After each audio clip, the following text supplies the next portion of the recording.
this is a normal mechanical keyboard, and this is a low profile keyboard. It's thinner, it's flatter, and it actually sounds good. Most people think low profile keyboards are only meant to be portable and lightweight, but what if I told you that this keyboard is intended to be a permanent addition to your desk setup? This is Iquinix's Magi65, a premium low profile full aluminum keyboard that has the satisfying sound and feel of a custom mechanical keyboard, but without the extra height. Maybe it's time to ditch that thick mechanical keyboard and switch to something more ergonomic. This video is not sponsored, however, Iquinix did send over this keyboard for free. The Magi65 challenges this belief that good sounding keyboards have to be massive. With its low profile design, full aluminum case, and surprisingly creamy sound, this keyboard might just be the beginning of a new wave of keyboards. So when you take this keyboard out of the box, it just screams premium. But despite its low price,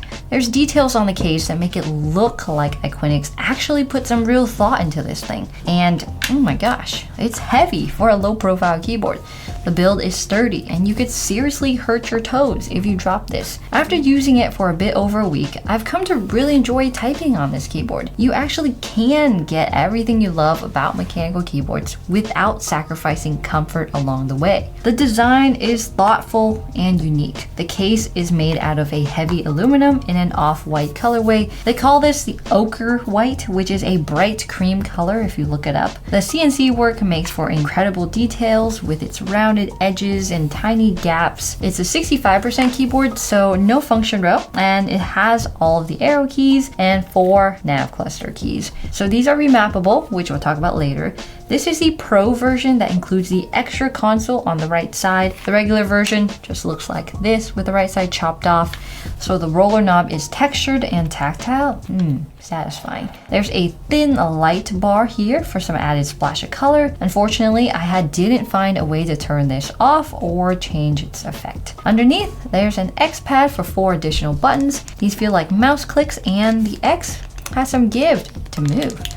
By default, these 4 buttons are next track, previous track, pause, play, and mute. And then there's this magnetic piece that you can remove to store your 2.4G dongle underneath. I tend to lose this thing all the time or bump into it, so it's a little annoying. The back has a unique ribbed design with small X-shaped rubber feet, and the USB-C port is cut out of the top left side, and the keyboard is angled nicely for a comfortable typing experience. So there are no kick-up feet on the back, so you're stuck with this single angle. Everything is coated in the same smooth matte coating for a cohesive off-white look. It's also much lower than a typical aluminum keyboard like a Magi65, so you don't have to buy a separate wrist rest. So all the details really go together for this X-shaped theme that they've got going on. You've got little X's here, you've got X's here, you've got an X-shaped keycap, there's X's everywhere. So one thing you will notice is that there's no toggle for wireless anywhere to be seen, and we'll talk about this later.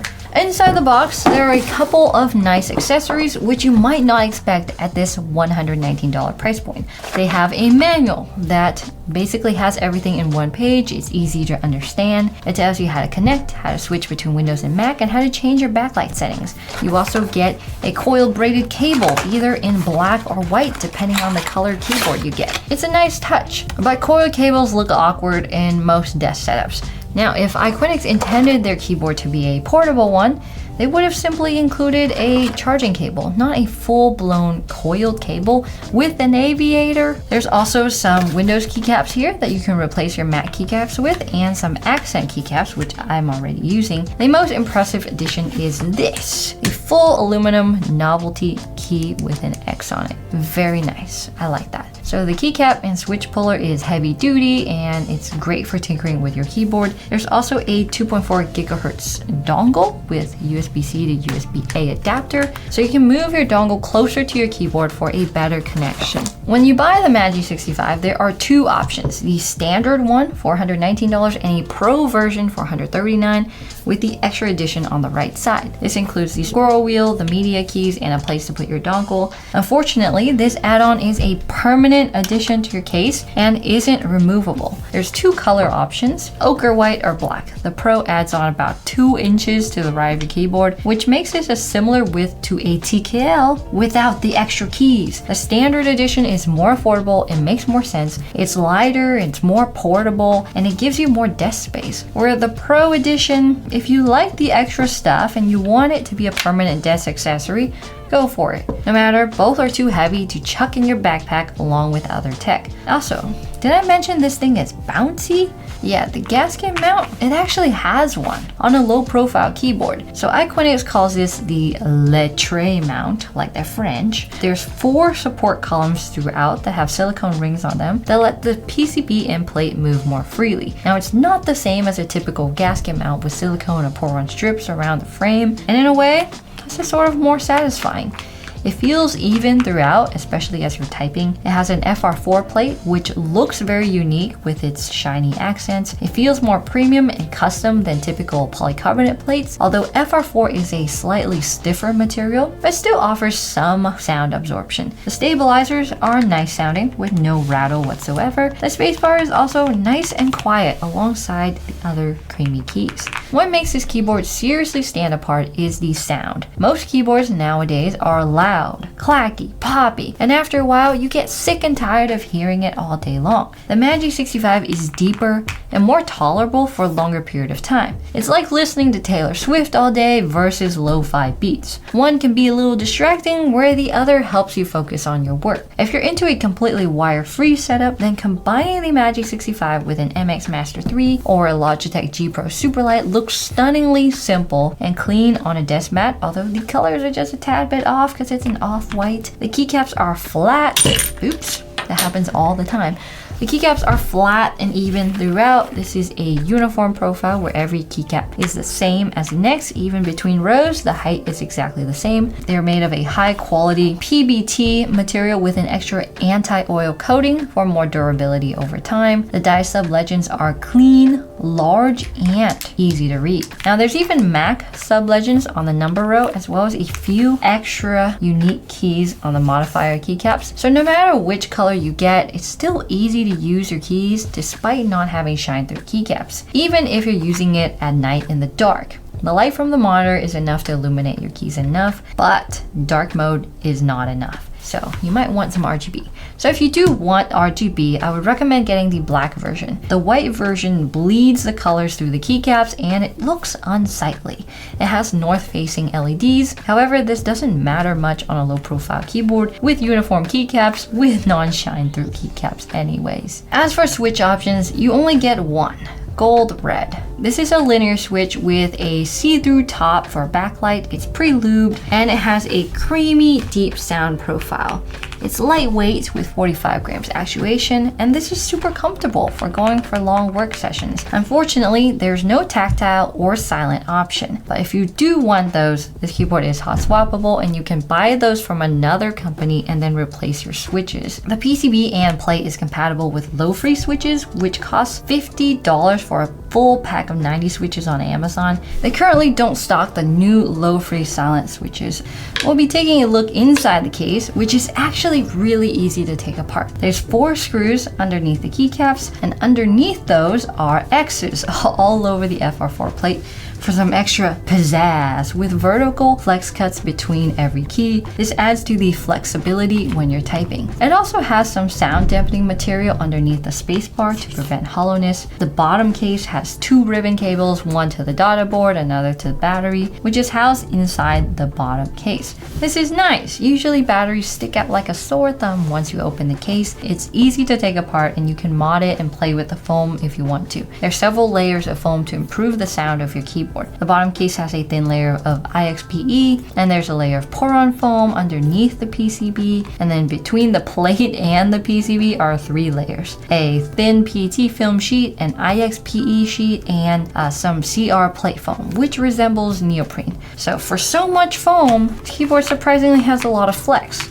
A potential downside is its floating keycap design, which seems counterintuitive for a low-profile keyboard. Why make it taller? But with all the foam and the internal components, it might not have been possible to make this keyboard any thinner than it already is while having a gasket mount. So the Magi65 uses VIA. It's a browser-based software. It's pretty simple to use. You have to download the JSON file separately on their website. You load it in, and then you can remap your keys, program macros, and customize your lighting. On the Pro version, you can customize the scroll wheel and multimedia keys as well, although I couldn't find a way to change the RGB light strip. Around the case, there's no toggle for on-off. It's actually underneath caps lock. So you need a pair of tweezers to get to it, but on the bright side, you only have to do this once if you're sticking to a wireless connection.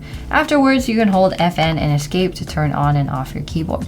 For a wireless connection, you have to hold FN and QWE for Bluetooth, and then FNR for 2.4. Then if you want to switch back to wired, it's FNT. It's a lot, but it's all on the one-page quick start guide. The battery is 3000 milliampere hours, which is enough for 300 hours of Bluetooth without backlight. You probably have to charge it about once a month if you use it regularly. So to check battery, you do FN and B, and then it'll flash on caps lock. Unfortunately, the manual doesn't tell you what the flashes even mean. I imagine you count them. But if you leave it connected to your PC with 2.4G, you can just turn it on all the time and then leave it on. It'll sleep, it'll reconnect, and then you can use it like that. There's no information on latency anywhere, but it's likely that it's 1000 Hertz on wired and 2.4G. So if you're thinking it would be nice if they offer this in 75%, there is another keyboard option out there called the Low Free Flow Lite. It also has a full aluminum case. It has low profile switches, but instead of 65%, it's 75%. However, despite having a higher price of $159, it doesn't look or sound as good as this one. Plus, it doesn't even have 2.4G connectivity. So the Magi65 is a better sound, it's easy to read with its high contrast keycaps, and it has better software too. And these are some of the reasons why the Low Free Flow didn't make it into our best low profile keyboard list, and the Magi65 did. So using the Magi65 for an extended period of time is a treat. It has a sound unlike most other keyboards, and the low front edge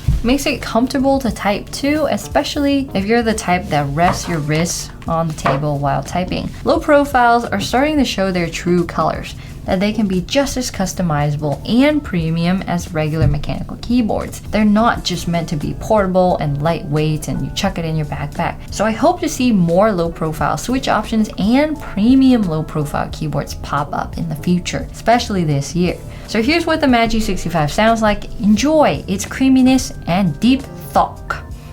That sounded weird.